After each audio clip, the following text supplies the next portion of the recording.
बिस्मिल्लाहिर्रहमानिर्रहीम। अस्सलाम वालेकुम। मैं हूँ इकरा सलमान।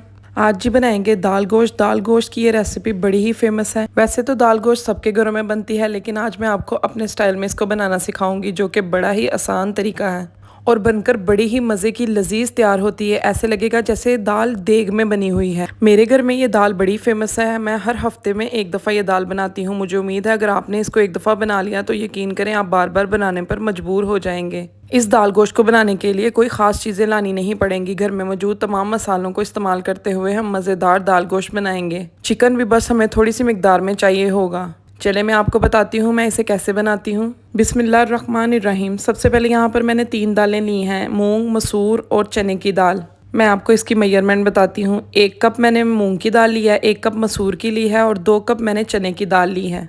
चने की दाल को हम मूंग मसूर की दाल से डबल क्वांटिटी में लेंगे। अब इसमें पानी शामिल कर दूंगी और इसे 1-2 घंटे के लिए भिगो दूंगी। चलें जी अब मसाला तैयार करते हैं। मसाला तैयार करने के लिए यहाँ पर मैंने कढ़ाई में हाफ कप ऑयल शामिल कर दिया है। इसमें एक मीडियम साइज़ का प्याज जिसे इस तरह से बारीक काट लिया, इसको शामिल कर देंगे। प्याज आपने ज़्यादा इस्तेमाल नहीं करना, वरना दाल का जायका मीठा हो जाता है। इस प्याज को लाइट लाइट पिंक कलर में ले आएंगे। ये देखें यहाँ पर प्याज का कलर चेंज हो चुका है। अब हम इसमें 2 टेबलस्पून अदरक लहसुन का पेस्ट शामिल कर देंगे। अदरक लहसुन के पेस्ट को भी 1-2 मिनट के लिए हल्का सा फ्राई कर लेंगे।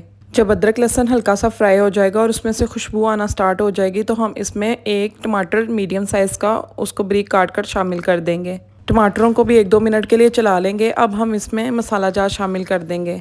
बड़े ही सिंपल सादा से मसाले हम इस्तेमाल करेंगे। सबसे पहले यहाँ पर मैंने 1 टेबलस्पून भरकर नमक शामिल कर दिया है, 1 टेबलस्पून भरकर लाल मिर्चों का पाउडर और हाफ़ टेबल स्पून हल्दी शामिल कर देंगे। हल्दी ज़्यादा क्यों शामिल किया है, इसलिए क्योंकि दाल का कलर बड़ा ही खूबसूरत पीला पीला सा आए।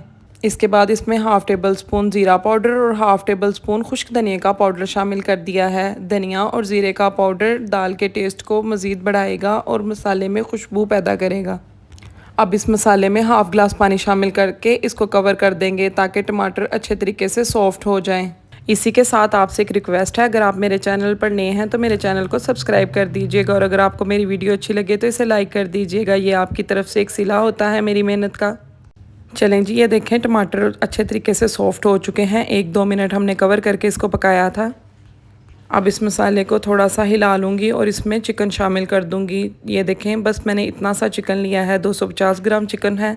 चिकन को मसाले के साथ हम अच्छे तरीके से भून लेंगे।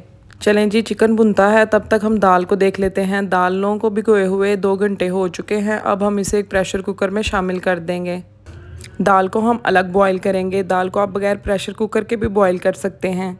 चूँकि गर्मी बहुत ज़्यादा है तो मैं प्रेशर कुकर में ही करूँगी ताकि टाइम बच सके। अब दाल में मसालों को शामिल करूँगी। यहाँ पर मैंने 1 टेबलस्पून भरकर नमक, 1 टेबलस्पून लाल मिर्चों का पाउडर, थोड़ी सी हल्दी और थोड़ा सा घी शामिल किया है प्रेशर कुकर की सेफ्टी के लिए। अब मैंने इसमें 1.5 लीटर पानी शामिल कर दिया है। दाल को एक उबाल आने दें। उबाल आने के बाद इसके ऊपर ये जो जग होती है इसको आपने रिमूव कर लेना है, उतार लेना है। इसके बाद हम प्रेशर कुकर को बंद कर देंगे। प्रेशर कुकर को आपने बंद कर देना है। सीटी चलने के बाद 7 मिनट तक आपने दाल को इसमें पकाना है। चलें जी दाल को पकते हुए 7 मिनट हो चुके हैं। अब हम सीटी को उतार लेंगे और प्रेशर कुकर को एहतियात के साथ खोल लेंगे। पहले सारी एयर मैंने निकाल ली थी, उसके बाद प्रेशर कुकर को खोल रही हूँ। माशाल्लाह से ये देखें दाल इस कंडीशन में आ चुकी है। मैंने देखा है अक्सर लोग दाल में पानी कम डालते हैं, वीडियोस में लोगों ने दिखाया है, उसके बाद मज़ीद पानी डालकर इसको पतला करते हैं। मैंने पहले ही आपको इतना पानी बताया है ताकि जिसमें दाल अच्छे तरीके से पक सके। ये देखें दूसरी तरफ हमारा मसाला रेडी हो चुका है। अब हमने बाकी दाल का काम करना है। ये हमारी तकरीबन कढ़ाई तैयार हो चुकी है। अब इसको हमने दाल में शामिल कर देना है। ये दाल बनाने का बड़ा ही सुपर इजी तरीका है जो मैंने आपके साथ शेयर किया है। इसको देखकर बिगनर्स भी बड़े आराम के साथ इसको बना सकेंगे। मैं आपको हमेशा वही रेसिपीज़ बताती हूँ जो वाकई ही वर्क करती हैं। चलें जी दाल में मैंने वो कढ़ाई को शामिल कर दिया है। अब ये देखें ये घोटना होता है, ये हर घर में मौजूद होता है जो साग घोटने के लिए इस्तेमाल होता है। अब हम दाल को घोटा लगाएंगे। 5-6 मिनट के लिए आपने दाल को बड़े अच्छे तरीके से घोटा लगाना है ताकि जो चिकन है वो इसमें घुल जाए, उसके रेशे बन जाए और जो पानी दाल में मौजूद था वो ड्राई हो जाए। इस तरह से जब बबल आना स्टार्ट हो जाएंगे ऊपर तो समझ लें कि दाल में से पानी ड्राई हो चुका है। दाल बिल्कुल परफेक्ट बनकर तैयार हो चुकी है। आपने दाल को इसी कंडीशन में रहने देना है, ज़्यादा गाढ़ा नहीं करना वरना ठंडे होने के बाद दाल मज़ीद गाढ़ी हो जाती है। अब इसमें बारीक कटा हुआ हरा धनिया और लंबी कटी हुई हरी मिर्चें शामिल कर देंगे और हाफ़ टेबल स्पून भरकर गरम मसाला शामिल कर देंगे।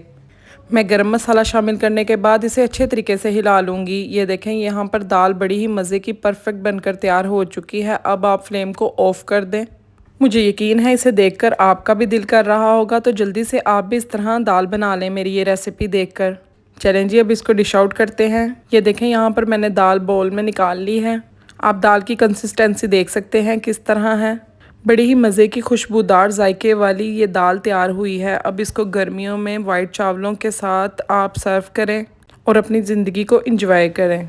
आई होप इस छोटी सी वीडियो में मैंने आपको बड़े अच्छे तरीके से गाइड किया हो, लेकिन अगर फिर भी आपको मुझसे कुछ पूछना हो तो आप मुझे कमेंट कर सकते हैं। वीडियो अच्छी लगे तो एक दफ़ा फिर आप इसको ज़रूर लाइक कर दीजिएगा और चैनल को सब्सक्राइब कर दीजिएगा। दुआओं में याद रखिएगा। मैं इजाज़त चाहती हूँ। अल्लाह हाफिज़।